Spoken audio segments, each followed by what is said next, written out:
जी, अस्सलाम वालेकुम। सुहेब अली रफ़ी सिक्योरिटी से। तो आज हम इंडेक्स ने तकरीबन 1200 पॉइंट जो है वो नेगेटिव में क्लोजिंग दी है और हमारे पास इंडेक्स ने बिल्कुल वैसा ही पैटर्न क्रिएट किया है जैसा मैंने आपको पिछली वीडियो में एक्सप्लेन किया था कि हमारे पास जो इंडेक्स का हाई होना चाहिए वो तकरीबन 1,88,000 पॉइंट हो, उसके बाद हमें रिजेक्शन देखने को मिल सकती है। तो मार्केट ने बिल्कुल वैसा ही परफॉर्म किया है। तो अब इसके बाद हमारे पास जो एवरेज वॉल्यूम रहा है मार्केट के अंदर, जो वॉल्यूम है 395 मिलियन का वॉल्यूम है। तो ये एक तरह का वॉल्यूम काफ़ी ठीक ठाक वॉल्यूम लगा है मार्केट में। और कुछ स्टॉक्स हैं उनको थोड़ा सा टेक्निकल तौर पर देखेंगे, जिनमें ओबॉय है, बर्जर पेंट है और उसके बाद एसएसजीसी है। तो थोड़ा सा हम इनको भी एक्सप्लेन करेंगे कि इनके नेक्स्ट टारगेट्स क्या होंगे टेक्निकल तौर पर, और हमारे पास इंडेक्स का टेक्निकल लेवल क्या बन रहा है और कहाँ से इसमें रिवर्सल होने के चांसेस जो हैं वो सबसे ज़्यादा है। तो हम डायरेक्टली तौर पर चलते हैं टेक्निकल के ऊपर। और यहाँ पे हमारे पास एक रेजिस्टेंस लेवल था। ये एक तरह का रेजिस्टेंस लेवल है क्योंकि यहाँ से मार्केट ने पहले भी रिजेक्शन फेस की थी। जब मार्केट हमारे पास 188 191 से नीचे आ रही थी, तो इस वाले लेवल को ही एज अ रेजिस्टेंस बनाया था। तो इस वाले लेवल से यहाँ से हमें कुछ ना कुछ तो सेलिंग जो है वो प्रोबेबिलिटी मिलनी चाहिए थी, और उसके बाद जो है आज हमें सेलिंग देखने को मिली है। तो हम ये छोटे टाइम फ्रेम पे देखते हैं। तो मैं आपको एक्सप्लेन करता हूँ कि इसके नेक्स्ट टारगेट क्या होंगे।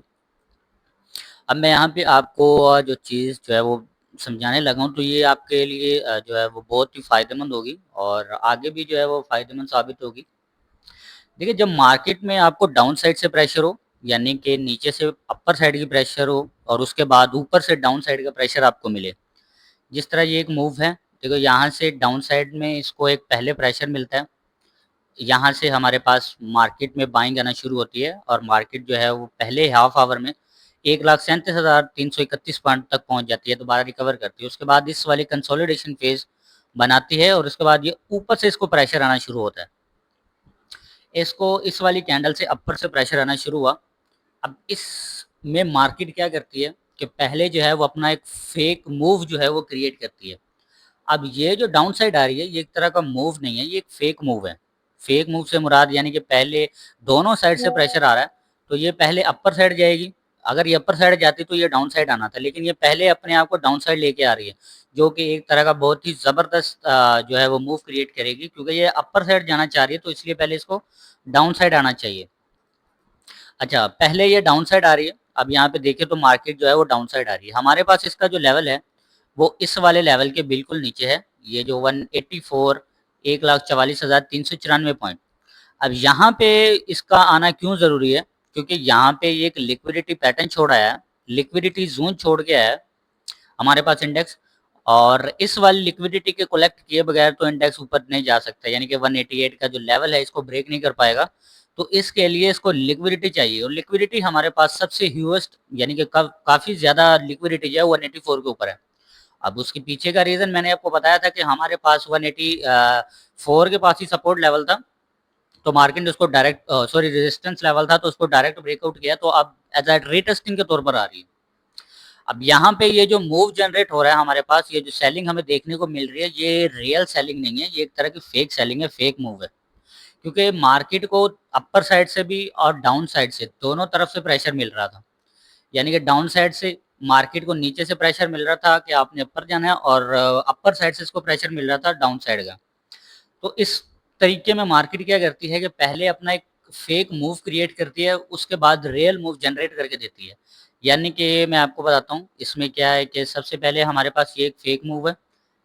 ये हमारे पास ये जो मूव जनरेट हो रहा है ये एक तरह का फेक मूव है, और उसके बाद फिर अपने आप का जो अपना रियल मूव जनरेट करके देगी, वो हमें 184 के लेवल से जो है रियल मूव जनरेट करने को मिलेगा, और उसके बाद ये अपना जो ट्रेंड है वो कंटिन्यू करेगी।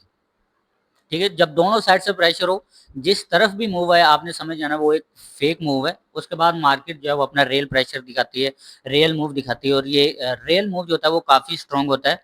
यानी ये 2-3 दिन में ही मार्केट अपने पॉइंट जो है वो पॉजिटिव कर देती है। कोई भी स्टॉक या कोई भी किसी भी किस्म की जो मार्केट्स हैं, तो वो इतना पहले मूव फेक क्रिएट करती हैं, उसके बाद फिर एक रियल मूव देती हैं। और उसके बाद हमारे पास हम जो स्टॉक्स हैं उनको देख लेते हैं, जिनमें हमारे पास सबसे पहला स्टॉक है ओबॉय। ओबॉय ही मैंने क्यों चुना, मैं आपको यहाँ पे उसकी भी रीज़न दिखा देता हूँ कि हमारे पास ओबॉय ही मैंने क्यों चुना। देखो, ओबॉय ने अपना लो लगाया है 17 रुपए 9 पैसे। मैं आपको यहाँ पे जस्ट इसकी छोटी सी एक्सप्लेनेशन दूंगा। हमारे पास ये एक है मूव 17 रुपये 9 पैसे का। अब उसके बाद हमारे पास यहाँ से जो रिवर्सल आया है, यानी कि हमारे पास ओ बॉय जो है वो उठना शुरू हुआ है हमारे पास 17 रुपये 9 पैसे से ऊपर। यानी कि ये हमारे पास यहाँ पे जो एक गैपिज्म बच चुका है, ये एक रियल गैपिज्म होता है। और इसके बाद जो मूव आता है वो काफ़ी स्ट्रॉन्ग और काफ़ी हेल्थी स्ट्रॉन्ग होता है। जिस तरह के आज आपने मूव देखा है, जो आज ओ बॉय में मूव आया है, इसके पीछे का रीज़न है ये वाला जो गैपिज्म बचा है। गैपिज्म से मुराद होता है कि हमारे पास ओ बॉय लो लगाया है अपना 17 रुपये 6 पैसे का, और उसके बाद अपना हाई बनाता है तकरीबन 18 रुपये 24 पैसे का हाई। अब ये जो मूव है ये एक तरह का गैपिज्म क्रिएट हुआ है यहाँ पे, और अब जो इसका मूव है वो एक बनता है अपर साइड की तरफ। अपर साइड से मुराद मैं आपको वो भी दिखा देता हूँ कि यहाँ पे मार्केट या कोई भी स्टॉक जो है वो इस तरह का पैटर्न जनरेट करे तो इसके अंदर एक मूव जो है वो अपर साइड आना लाजमी होता है। ये हमारे पास एक तरह का रेजिस्टेंस लाइन है, एज अ रेजिस्टेंस के तौर पर यूज़ हो रहा है, और ये वाला लाइन हमारे पास एज अ सपोर्ट के तौर पर यूज़ हो रहा है। ये हमारे पास रियल गैपिज्म है जहाँ पे हमारे पास ओ बॉय जो है वो उठना शुरू हुआ है। लेकिन यहाँ पे एक चीज़ मैं क्लियर करता जाऊँ कि जैसे-जैसे पॉइंट सॉरी ओ बॉय नीचे आता जा रहा है, ये अपने ऊपर वाला लेवल जो है वो खाली करता जा रहा है। खाली से मुराद यहाँ से यानी कि अपने आप को ऊपर नहीं लेके जा रहा बल्कि डाउन डायरेक्शन ही लेके आता जा रहा है। और इसके बाद अब जो मूव होगा वो एकदम से पैनिक मूव आएगा, यानी कि अपर साइड पैनिक मूव होगा। अपर साइड या आप कह सकते हो कैप की पॉसिबिलिटी भी है, लेकिन इस सूरत हाल में जो मूव आता है वो काफ़ी स्ट्रॉन्ग होता है और काफ़ी तेज़ मूव आता है। तो इस वाले लेवल से यानी कि अगर हमारे पास ओ बॉय नीचे भी आता है तो मैक्सिमम साइड पे अपने आप को रीटेस्ट करेगा, जो कि 17 रुपये 12 पैसे के करीब लेवल है, तो उसको जस्ट रीटेस्ट करेगा। उसके बाद इसके अंदर जो मूव आएगा वो एक काफ़ी स्ट्रॉन्ग और हेल्दी मूव होगा, और इसके बाद ये अपना इस वाला लेवल जो है, ये वाला जो लेवल है यानी कि 22 रुपये 29 पैसे का, यहाँ तक जाने की मैक्सिमम साइड पे कोशिश करेगा। उसके पीछे का रीज़न है क्योंकि यहाँ पे शॉर्ट सेलिंग यानी कि ये जो है इंडिकेट करती है कि ये अपर वाली साइड पे जो लिक्विडिटी है ये अभी तक कलेक्ट नहीं हुई है। एक लेवल पे ये है कलेक्ट लिक्विडिटी। मैं आपको यहाँ पे मतलब एक रियल अमाउंट रियल पैटर्न बना के दिखा देता हूँ कि किस तरह जो है मार्केट ने शॉर्ट सेलिंग और ये लॉन्ग सेलिंग किस तरह जो है जनरेट होती है। यहाँ से हमारे पास मैं आपको वैसे ही समझा देता हूँ, इस वाले लेवल के पास सबसे ज़्यादा लिक्विडिटी जनरेटेड है क्योंकि ये रेजिस्टेंस लेवल है। तीसरी दफ़ा रेजिस्टेंस सॉरी ट्रेंड लाइन जो एज अ रेजिस्टेंस के तौर पर यूज़ कर रही है उसका सपोर्ट लिया है, यानी उसको रेजिस्टेंस के तौर पर यूज़ किया है। और उसके बाद इस वाले लेवल से काफ़ी ज़्यादा जो आप कह सकते हैं बाउंडिंग हुई है कि यहाँ पे जो है वो स्टॉप लॉसेस जनरेट करेंगे, और उसके बाद इस ये जो अभी यहाँ से उठ रहा है तो ये एक एज अ काफ़ी स्पीडली तरीके से अपना मूव जनरेट करेगा, और ये तकरीबन 22 रुपये 30 पैसे तक को मेंटेन करने की कोशिश करेगा। लेकिन पहले इसका जो पहला टारगेट है वो हमारे पास ये है 19 रुपये, यानी कि 20 पैसे के करीब जो इसका टारगेट है हमारे पास वही है। और उसके बाद ये अगर इसका ब्रेकआउट करता है तो हमारे पास 22 रुपये 30 पैसे का होगा। ब्रेकआउट होना लाज़मी है क्योंकि इन पैटर्न में ब्रेकआउट जो है वो एक्चुअल में फेक मूव होता है, और उसके बाद फिर ये अपर साइड चले जाते हैं। लेकिन ये जिस तरह का पैटर्न जनरेट किया हुआ है ओ बॉय ने, ये एक तरह का बिल्कुल रियल पैटर्न है, और यहाँ से एकदम से मूव आने की प्रोबेबिलिटी बहुत ज़्यादा है ओ बॉय के अंदर। तो ये हमारे पास ओ बॉय का टेक्निकल था जो हमें इंडिकेट किया है, और उसके बाद हम चलते हैं यहाँ पे बर्जर पेंट के अंदर। तो बर्जर पेंट ने हमारे पास यहाँ पे एक सपोर्ट लिया, और ये हमारे पास है सपोर्ट लेवल। ठीक है, ये हमारे पास सपोर्ट लेवल है, और यहाँ पे जैसे-जैसे इसको रिटेस्ट करता जा रहा है, तो इसमें बाइंग वॉल्यूम जो है वो कमज़ोर होता जा रहा है। अब इसकी एक्चुअल रेट क्या होगा, यानी कि एक्चुअल रेजिस्टेंस लेवल क्या होगा, ये हमारे पास एक तरह इस वाले लेवल से हमारे पास ऑपरेटर की बाइंग एंट्री है। ऑपरेटर का मैंने आपको माइंडसेट समझाया था किस तरह जो है ऑपरेटर अपनी एंट्री प्लान करता है, और मार्केट उस एंट्री को टेस्ट करते ही ऊपर जाती है। अब इस वाले लेवल को यानी कि हमारे पास जो 113-114 रुपए का जो लेवल है, हमारे पास ये ऑपरेटर की एंट्री स्टार्ट हुई है 111 रुपए से लेके 114 रुपए तक। तो अब हमारे पास बर्जर पॉइंट जो है यानी कि जो बर्जर पॉइंट है वो यहाँ पे अपने आप को मेंटेन कर रहा है, यानी कि 113 रुपए 87 पैसे तक अपना लो लगाता है और उसके बाद फिर ऊपर चला जाता है, क्योंकि इस वाले लेवल पे ये सबसे स्ट्रॉन्गेस्ट लेवल है। और अगर इसके अंदर मूव आया तो इसी वाले लेवल से सबसे हैवी और सबसे स्ट्रॉन्ग मूव आएगा, क्योंकि यहाँ पे ऑपरेटर का स्टॉप लॉस होगा। मैं आपको जस्ट एक ऑपरेटर के तौर पर बता रहा हूँ जिस तरह ये ऑपरेट करते हैं मार्केट को। तो इस वाले लेवल से तो बर्जर पेंट नीचे नहीं आएगा। 111 रुपए का जो लेवल है, इससे नीचे बर्जर पेंट नहीं आएगा, क्योंकि इसके नीचे तो जो ऑपरेटर का स्टॉप लॉस है, तो जो स्टॉप लॉस होता है ऑपरेटर का, उसको टच किए बगैर ही मार्केट ऊपर जाता है। तो यहाँ पे प्रोबेबिलिटी यही है कि हमारे पास बर्जर पॉइंट जो है वो इसी वाले लेवल से अपने आप को अपर साइड लेके जाएगा। और ये जितना ज़्यादा कंसोलिडेट करता जा रहा है, ये इसके अंदर जब मूव आया, मैं आपको मूव बता देता हूँ कहाँ तक आएगा। अगर इसके अंदर ये तो कंसोलिडेशन फेज जो है ये ब्रेकआउट करने वाला है, जिस तरीके से अपने फेज के ऊपर खड़ा है, तो मैं आपको यहाँ पे बताता हूँ इसका नेक्स्ट मूव। देखो इस वाले लेवल से मूव आएगा हमारे पास 314 रुपए से, और अब जो मूव आएगा वो तकरीबन 150 रुपए के करीब होगा। ज़्यादातर मूव जो 150 के करीब ही हमें देखने को मिलेगा। सबसे पहले इसको 140 से रेजिस्टेंस मिलेगा थोड़ा सा नीचे, फिर उसके बाद ये अपना 150 का हाई जो है उसको मेंटेन करेगा।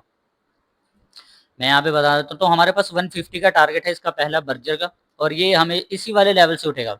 इस वाले लेवल से नीचे नहीं जाएगा हमारे पास बर्जर पेंट 114 से लेके 111 के दरमियान। अगर ये 111 तक तो अलबत्ता जाएगा ही नहीं, और अगर ये गया तो इसका मतलब ये और डाउन डायरेक्शन जाएगा, क्योंकि वहाँ पे ऑपरेटर ही जब आउट हो गया तो फिर उस स्टॉक का प्राइस का उस लेवल तक रहने का कोई मतलब नहीं है।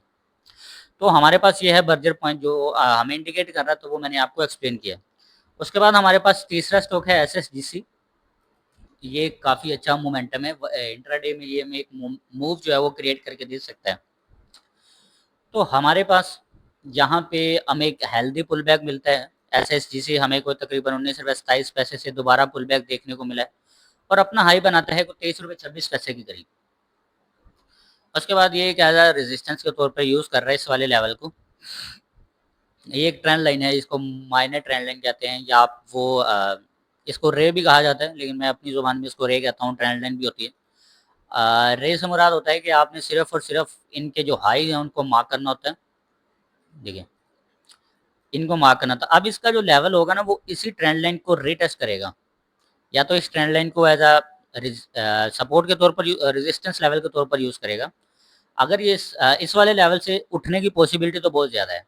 ठीक है, यहाँ पे हमें एक सबसे पहली बात कि हमें यहाँ से एक छोटी स्ट्रॉन्ग कैंडल मिली, फिर और स्ट्रॉन्ग, यानी कि हमारे पास जो बायर है वो काफ़ी स्ट्रेंथ दिखा रहे हैं, लेकिन ऊपर नहीं जा पा रहे हैं, और इसका मतलब यहाँ पे सेलर भी कमज़ोर हो रहे हैं। देखिए सेलर्स की कैंडल्स की जो बॉडी काफ़ी बड़ी थी, इस वाले लेवल से और कम हुई, और जो अभी आज जो क्लोजिंग हुई है ये और कम सेलिंग हुई है इसमें, और ये जो है ये कैंडल एज अ रिटेस्टिंग के तौर पर आई है, ये कोई सेलिंग नहीं है। ठीक है, इसके बाद जो अपना मूव जो है वो क्रिएट कर सकती है। तो हमारे पास जो कल SSGC में मूव जो है वो एक्सपेक्टेड है। अब उसके पीछे का रीज़न मैंने आपको बताया कि ये एक तरह की रे जनरेट कर रही है, और ये जो अभी तक इसने कंफर्मेशन नहीं दी कि ये इसी रे को जनरेट करेगी, लेकिन लगभग साइड पे जो है वो ऐसा ही होता है कि हमारे पास ये रे वगैरह जो है वो एक टाइम पे ही जनरेट होती है। अब यहाँ पे अगर ये यहाँ से उठता है तो हमारे पास इसका जो नेक्स्ट टारगेट है वो 35 से 36 रुपए के करीब होगा। मैं आपको यहाँ पे बता देता हूँ, ये एक रेजिस्टेंस लेवल के तौर पर यूज़ होगी। मैं यहाँ पे आपको बता देता हूँ, ये हमारे पास एक पैटर्न है, ये रीटेस्टिंग है, उसके बाद ये एक मूव आएगा 36 रुपए तक का तो टारगेट है इसके पास। यहाँ पे रे को टच करेगा तो हमारे पास यहाँ पे रेजिस्टेंस लेवल होना चाहिए। ये क्या है हमारे पास रेजिस्टेंस लेवल, जहाँ पे हमारी रे को टच करेगा उसी वाले लेवल के ऊपर सबसे स्ट्रॉन्गेस्ट रेजिस्टेंस लेवल है। और लेवल स्ट्रॉन्गेस्ट रेजिस्टेंस कुछ भी नहीं होता, मैंने आपको पहले भी बता चुका हूँ कि रेजिस्टेंस लेवल कुछ नहीं होता, जस्ट एक साइकोलॉजी होती है, आपकी साइकोलॉजी जहाँ से डिस्टर्ब हुई आप वहाँ पे थोड़ा सा जो है वो नहीं खेल पाओगे। तो ये हमारे पास SSGC की इंडिकेशन है, और जो ओबॉय और बजट पेंट ने हमें इंडिकेशन दी वो मैंने आपको एक्सप्लेन की। और उसके बाद हमारे पास चार्ट के मुताबिक जो हमारे पास मूव बना है आज इंडेक्स में, वो एक तरह का फेक मूव है। अगर ये हमारे पास 184 तक आता है तो ये एक और जो है वो हमारे पास एक स्ट्रॉन्गेस्ट प्रोबेबिलिटी होगी कि हमारी जो 184 से हम बाइंग एंट्री प्लान कर सकते हैं। तो आज के लिए फ़िलहाल इतने ही, मिलते हैं आने वाली नेक्स्ट वीडियोज़ में।